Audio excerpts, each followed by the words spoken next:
ਮੇਰੀ ਵੀ ਇਹ ਮੇਰੇ ਫੁੱਫੜ ਹੈਗੇ ਨੇ। ਇਹਨਾਂ ਨੇ 1 ਸਾਲ ਤੋਂ ਫੜ ਲਈ। ਇਹ ਬੋਲ ਨਹੀਂ ਸਕਦੇ। ਇਹ ਨਾ ਇਹਨਾਂ ਨੂੰ ਉੱਠਿਆ ਜਾਂਦਾ, ਨਾ ਆਪ ਬੋਲਿਆ ਜਾਂਦਾ, ਨਾ ਟੁਰ ਨਹੀਂ ਸਕਦੇ। ਬੜੇ ਬਿਮਾਰ ਰਹਿੰਦੇ ਨੇ।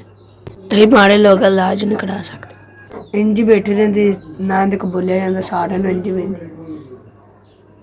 ਉਹ ਵਿਚਾਰਿਆਂ ਦੀ ਹਾਲਤ ਤੋਂ ਬੜੀ ਪਰੇਸ਼ਾਨ ਹੈ। ਅਸੀਂ ਇੰਨੇ ਜੋਗੇ ਨਹੀਂ ਆਏ ਨਾ, ਸਾਡੇ ਕੋਲ ਇੰਨੇ ਪੈਸੇ ਨਹੀਂ ਆ। ਇਹਦੀ ਦਵਾਈ ਨਾ ਸਾਡੇ ਕੋਲ ਕੋਈ ਪੱਖਾ। ਇਹ ਇਹੋ ਹੀ ਪੱਖਾ ਇਹੋ ਹੀ ਚੱਲੇ।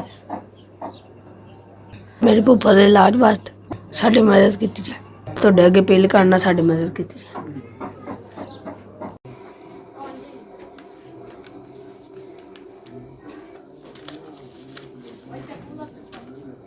5000 ਤੁਹਾਡੇ ਦਾੜੇ ਦੀ ਬੜੀ ਮਿਹਰਬਾਨੀ ਜਿੰਨਾ ਸਾਨੂੰ 5000 ਰੁਪਇਆ ਮਿਲਿਆ। ਉਹਨਾਂ ਹੀ ਇਹਦੇ ਭੁੱਪਾ ਦੀਆਂ ਦਵਾਈਆਂ ਲੈ ਕੇ ਆਉਣ, ਉਹਨਾਂ ਨੂੰ ਕੁਛ ਖਵਾਵਾਂ। ਅਸੀਂ ਗਰੀਬ ਲੋਕ ਇਹਨਾਂ ਨੂੰ ਕੁਛ ਖਵਾ ਨਹੀਂ ਸਕਦੇ। ਤੁਹਾਡੀ ਬੜੀ ਮਿਹਰਬਾਨੀ, ਤੁਸੀਂ ਸਾਨੂੰ 5000 ਰੁਪਇਆ ਭੇਜੇ। ਅਸੀਂ ਤੁਹਾਡੇ ਦਾਰੇ ਦੇ ਬੜੇ ਸ਼ੁਕਰਗੁਜ਼ਾਰ। ਅੱਲਾਹ ਤੁਹਾਨੂੰ ਇੰਝ ਹੀ ਦਿੰਦਾ ਰਹੇ, ਤੁਸੀਂ ਗਰੀਬਾਂ ਦੀ ਮਦਦ ਕਰਦੇ ਰਹੋ। ਅੱਲਾਹ ਤਾਲਾ ਤੁਹਾਡੇ ਦਿਹਾੜਿਆਂ ਦੀ ਤਰੱਕੀਆਂ ਦੇ। ਤੁਸੀਂ ਸਾਨੂੰ 5000 ਰੁਪਇਆ ਭੇਜਿਆ ਜਿਹੜਾ ਸਾਨੂੰ ਮਿਲ ਗਿਆ।